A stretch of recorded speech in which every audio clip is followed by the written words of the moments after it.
You got a smile on your face today. What is going on? Man, honestly, I could care less because this might be the last time I see a win this entire season. So I'm gonna milk it in while I can. So hopefully not. I love it. But I love it. yeah, man. I don't know. Like, where should we start? Like, Let's start with the positives, because we have got 3 points today. Not really much to go on in terms of performance, but any player stood out for you to think about, you know what, in these last 4 games, he can step up and actually do something for us? yeah, I mean, for me, I'd probably say Bentancur. And Bentancur is a player that I've slated off all season. But now he's come back and he looked like he hasn't been away at all. He's played amazing. So for me, Bentancur has been a phenomenal player for us so far in these last 2 games. I mean, like you said, though, it's tough to find positives, but at the end of the day, we're not really looking for. Obviously, we want to see our team play well. We want to see them, have good passes to play, all that good stuff. But at the end of the day, it's really about the result and it's about getting the win. And that's what I care about the most, because you can play as well as you want, as we saw against Brighton, but at the end of the day, we didn't win. If we played like this against Brighton and we would have won that, I would have taken that any day of the way, any day of the week rather, because we need wins. And if you look at my prediction last week, where I said that I think we need 4 wins, I think that's still trending in the right direction, because we still got West Ham getting wins. We've got Forest slapping up teams. It might be out of our hands at this current point. I don't know. No, I think So- you're right. 4 wins is. I don't think it's going to take 4 wins. I really think so. don't. Because how many wins? Well- how many wins are West Ham getting out of Brentford away, Arsenal at home, Newcastle away, and Leeds at home? Well, I didn't think that they would have won today, and then look at where they win. Yeah, Brentford I was away, saying. I thought before this game, I thought they would have. I thought that was definitely like at least a drop points. I think they win that now. Arsenal, I think historically, like in the last couple of years, I think West Ham have been a bit of a bogey team for Arsenal. This is perfect timing for West Ham to ruin Arsenal's trophy parade. Like, I think it's all trending in the wrong direction for us. And then a last game this season against Leeds, where they're already on the beach. Like, you know what I mean? I think they might, if things keep going this way and they keep performing how they do, they could win all the rest of the games. Arsenal, maybe that's a stretch. That could be a stretch if I'm being honest, but I wouldn't put it past them, to be honest. And then Forest, man, I think unless they lose their next 2 games, I think they might be good, to be honest. So you said 4 games. Do you see us beating Aston Villa away from home, knowing that we've got Xavi out? Who else is out? Solanke. And Solanke, yeah. Solanke, yeah. Yeah, see, before last time Before when you I came answer on, that, I they said do. that, It is sandwiched in between European semi-finals, so they will have to rest players. yeah. Yeah, I mean, like, the thing is, last weekend I said if we can get something at Wolves, if we can get a win at Wolves, I think that we could do something against Aston Villa. Obviously, the performance wasn't there, and now that we have Xavi and Solanke out, that changes things a lot. But the difference between this Wolves game and Aston Villa is that Villa is going to look to be a lot more expansive, right? Brighton did the exact same thing, and that actually played into our favor. The difference here, like we said, is Xavi's gone. Where I'm looking at now is obviously the set pieces, like that's going to be huge. Pauline should probably come in now. And then another thing that I don't really see people talking about is if we can press and win the ball up high, I think that could also be a key to success as well. It worked pretty well against Brighton. I suspect that we could probably do something similar against Villa. So unless Unai Emery just decides to like go long and not play at the back, which I don't think he will, then I think there could be something there for us to press him up high. Outside of set pieces and that though, it's dark. I can't lie, it's dark. But it is only but- four games. Did you think? I know we were shit today. Look, granted, we were terrible Yeah. today, but we did get over the line and we got 3 points. Can that build any sort of momentum or confidence? And that's exactly what I'm looking at. Like, we were shit, whatever, but like there was times where West Ham didn't play the greatest either, and they still got a point. They didn't lose. They might have gotten a win. Like, I'm not really looking for us to be playing prime Barcelona ball right now. I'm looking for us to just get some freaking wins, whether that's through like some crazy overhead kick or an own goal. I do not care. I just get the win, right? So whatever means necessary that allows De Zerbi to put the team together to get that win, that's what I'm looking at specifically. And this win is huge mentally for the players. And I think De Zerbi had a quote about Moani, about like how Moani started the game well, but then like he lost his confidence after the first half or something like that. That's what it comes down to. It's just about the mentality and the confidence. Because with Brighton, the mentality wasn't there to see that game out. But with Wolves, it was. So now let's build off of that. Let's keep going from there. It's interesting you said mentality. So I'm reading a quote from Robert De Zerbi. It says, "I hope this result can change something in our head, in our mentality." So And that's what we got to hope for. That's the only thing we got to cling on to.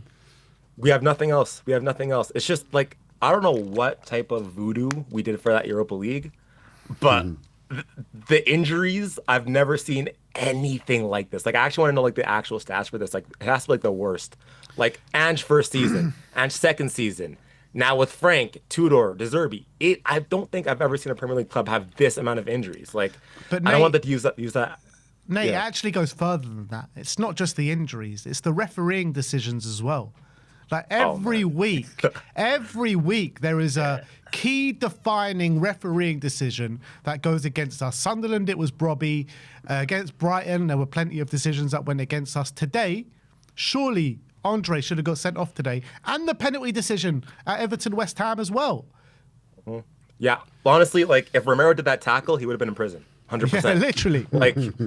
Like it's comical. And then they have the audacity to go out 2 weeks later after the game of the Sunderland game and be like, "Oh, we made a mistake." Like, are you kidding me? Like, these things is what sends us down. Like, and I hate to use the referees as a scapegoat because I think it's just a way just to, relieve pressure upon the players and the managers. But like, it's the truth. Like, the decisions. I'm just waiting for the documentary to come out of like how like they're all rooting for us to send us down, BGMOL, and all those people just want us to go down. I'm just waiting for that documentary. But I mean, yeah, it's just looking on to the next couple of games here. If you were to ask me if I have hope, but it's diluted. I still think ultimately that we do go down because I just think we left it too late and there's too many things working against us. Like there's too many things going against us. But if there's anything that I can cling on to, it's just the fact that we do have De Zerbi, and I think he is a smart coach. He just has to fix a couple things, and then we finally got a win. And hopefully we can use that as a springboard to keep pushing on. But Yeah, we are might be too late. Tottenham TV. We love a bit of delusion, and we need delusion is going to see us through this, man. That's the only thing that can see us through this is a bit of delusion. But back a couple of years ago, or however many years ago it was, when Leicester won the league, Mark Clattenburg came out about a year after and was like, "Oh, we all wanted Leicester to win the league, and they were getting decisions that maybe they wouldn't have got." I'm telling you, the same thing is going on now with Spurs to get 100%. relegated. They want the story and they want Spurs to get relegated. And it's on us to overcome that. But it's a tall order, man. No, because I'm seeing, like, it's just every single, like, even other fan bases. Like, I'm seeing, like, Everton fans being like, "Oh, like, it's fine that we lost because at least Spurs go down." It's like, what did Spurs ever do? And like, I haven't been supporting Spurs like as long as most people, so I don't know like what the hell like has been going on in the past. But like, what did Tottenham actually do to deserve this amount of like backlash and hate for what? I just don't understand it. It's because we're in the so-called Big Six, and they want to see a big club go down. It's one less for them to beat. Yeah, That's it. Like, again, like Big Six, like immediate, like it's just. To me, it's just insane how everything that could go wrong and how every other team that I've seen put in 10 out of 10 performances against us then bend over for West Ham, bend over for Forest. It's just bad. Like something is going on here that I just can't even begin to comprehend. But do you got like in terms of like the lineup, like what do you guys see happening next game? Like should Paulina come in, Mwani? Like is there any sort of like hope for the 10 position? Could Bergvall step in there?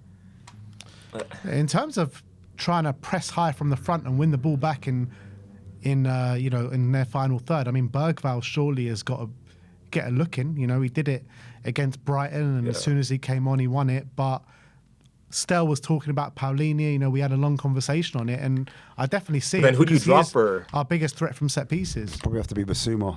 That would have to come out if Yeah. Paulinho comes in. And the only thing I think the Zoe does like him, and the only comparison I would look at would be at Marseille, where he had Højbjerg, who's a player that doesn't get on a half turn, who we've criticised in the Well, past. Højbjerg can pass the ball better than Yes, I Paulinho know. still. Yeah, it's true. But again, as I said, I think De Zerbi, it looked like they had a connection.